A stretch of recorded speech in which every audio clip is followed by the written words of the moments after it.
Hey everyone, welcome back to The Explainer. So, if you've ever felt just completely overwhelmed by stress, or maybe you've wanted to literally hit the mute button on the constant noise of daily life, yeah, you're in exactly the right place. Today we're diving into a deeply profound Zen meditation guide. It's all about achieving this stress-free, completely empty mind. We're going to peel back the layers of our daily consciousness and figure out what true mental freedom actually looks like in practice. Here's our roadmap for this journey. We'll start with the roots of mindfulness, move right into setting up your posture, emptying the mind, observing your emotions, finding the root cause, and finally, achieving true freedom. Okay, part one, the roots of mindfulness. This is where the practice really begins. You know, we hear the word mindfulness absolutely constantly these days. But while modern society kind of treats it like a quick, app-based life hack, our source material shows that Zen meditation is actually the rigorous, historical root of the whole thing. It's a highly dedicated method aimed at reaching a state of nothingness, often called mu. And look, the purpose of achieving this nothingness isn't just to, space out. It is a super intentional practice to completely release stress and essentially hit the reset button on your brain. By doing this repeatedly, we can literally drain the tension right out of our daily lives. Moving on to part two, setting up your posture. It's the physical foundation because, well, you can't really achieve a clear mind if your body isn't properly aligned.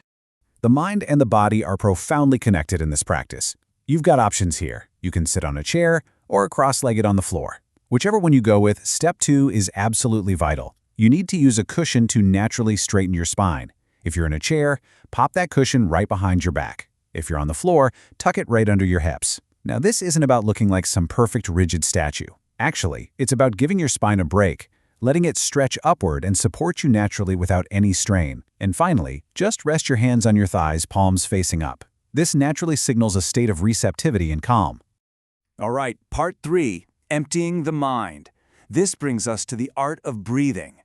So, once you're seated and your eyes are gently closed, your focus shifts entirely to your breath. The instruction here is beautifully simple, but man is it powerful. Just breathe in quietly through the nose and exhale out through the mouth. The source material puts a huge emphasis on focusing intensely on the quiet sound of this process. It's that faint little sound when you inhale and the gentle sigh when you exhale. By anchoring your attention to these super quiet, rhythmic sounds and the actual physical sensation of the air moving, you pull your focus completely away from the chaotic outside world and bring it entirely inward. As you keep up that deep, slow breathing, your main objective is to let the mind become completely empty. Now, obviously, the exact second you actively try to empty your mind is almost always the exact second you suddenly remember some awkward interaction from 5 years ago or realize you forgot to buy milk, right? That is completely normal. The trick is to just let those thoughts pass. With every single exhalation, just imagine you're physically emptying your head of those to-do lists and worries. You're establishing a baseline of absolute calm before we get into the deeper work of self-reflection. Which leads us to part four, observing your emotions. Time to start analyzing what surfaces. Once you've actually hit that quiet state, I want you to recall a thought that popped up, or maybe a specific concern from your daily life, and just observe it with that completely quiet mind. Look at it objectively, almost like you're standing at a distance, and ask yourself, what is the exact emotion attached to this? We really need to define it precisely. Now, facing these feelings, it's inherently uncomfortable, for sure. But is it anger? Is it a lingering sense of anxiety? Maybe a heavy feeling of regret? Or just this buzzing dissatisfaction?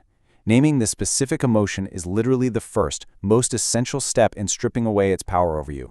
Now here is a massive point. The guide explicitly instructs that if there are other people involved in this situation or memory, you must, for right now, set them completely aside. Just put them entirely on the periphery. I know, this goes directly against human nature. It is so incredibly easy and, honestly, so tempting to just blame external actors for how we feel. But to truly take back control, you need the courage to look solely at yourself.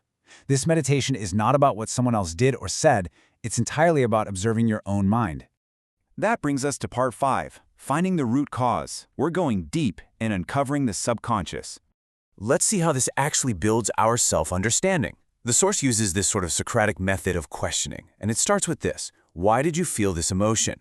Remember, you've set the other people aside. So if the emotion is anger, why did you generate that anger? Because every surface-level emotion we experience is really just a symptom. It's a reaction to a deeper, hidden trigger within our own subconscious that's just waiting to be discovered. The guide then hits us with this profoundly deep follow-up question. Right before the anger, the anxiety, or the regret took over, what did you truly desire? Think about it. Negative emotions almost always stem from an ideal or a wish that just wasn't met. By identifying what you genuinely wanted to happen, your subconscious ideal, you start to demystify that negative feeling. You actually start to see the hope that was hiding right beneath all that frustration. And then we arrive at the absolute core of the emotional block. What part of your inner self is feeling damaged or obstructed right now? Is your pride being hurt? Is your sense of security being threatened? Or maybe your freedom is being obstructed? When we pinpoint exactly what inside of us feels damaged, we realize that the negative emotion isn't just some random occurrence. It's an alarm bell. It's ringing because our internal ideals are clashing hard with our current reality. Finally, we reach part 6, Achieving True Freedom. This is where we release the blocks. The guide explains that all the emotions we harbor have these deep, underlying root causes. But guys, here is the incredible part. Merely by exploring and acknowledging these root causes, by just realizing what we desired and what felt obstructed, we can actually begin to release them. We can finally let go of these subconscious thoughts that have been fighting against our ideals. Acknowledgement is the key here. The simple act of just seeing the root cause acts as the physical key to releasing it. Take a second to really absorb this reminder from the source material. We are inherently more free. There is no need to be bound by anything. The mind is free. Those frustrations and emotional blocks we just analyzed, they're temporary. They are not who you are. Our fundamental default state is one of absolute, unbound freedom. To really anchor ourselves in that freedom, we're encouraged to find profound beauty in 3 specific things. First, in yourself, exactly as you are right now, no changes needed. Second, in this exact moment in time. And third, in the sheer fact that you are living in this shining, brilliant instant. Finding beauty in the present isn't just some nice poetic thought. It is literally the ultimate practical antidote to those anxieties and regrets we just finished analyzing. As we close out the practice, I want you to imagine taking that core root emotion you uncovered earlier and just letting it take flight into a vast, beautiful open sky. Just let it drift up and away. As it disappears into the horizon, you allow yourself to truly taste the feeling of an open, liberated heart. You embrace the lightness of being completely, entirely unburdened. So, as you step away from this practice, as you open your eyes and eventually return to the noise of the day, can you feel the beauty of your life in this exact moment? This source material isn't just teaching us how to sit quietly. It's providing a real, actionable toolkit for living with a perpetually open and free mind. I hope this explainer has made this profound Zen practice clear, accessible, and ready to apply to your own life. Thank you so much for joining me on this journey inward today. Until next time, keep learning, keep observing, and keep seeking that shining moment.